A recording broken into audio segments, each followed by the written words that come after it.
Ассаламуалейкум, құрметті экранның арғы бетінде тұрған достарымыз.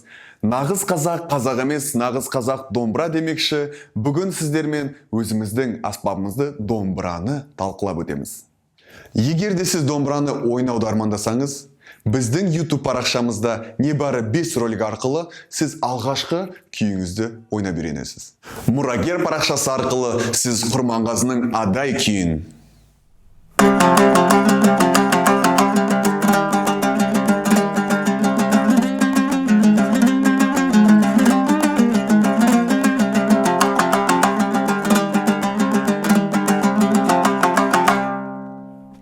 Секен Тұрысбековтың көңіл толқынын,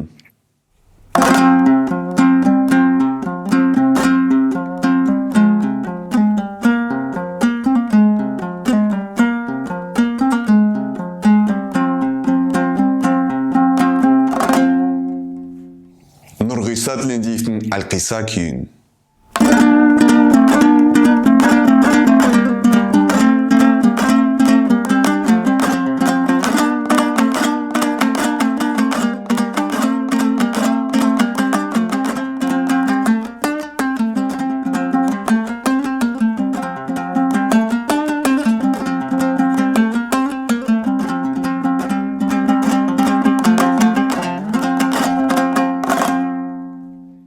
және де тағы да халық құлағында жүрген танымал күйлерді ойнап үйренулеріңізге мүмкіншілік бар. Біздің парақшамызға тіркеліңіздер және де домбыраны бірге ойнап үйренейік.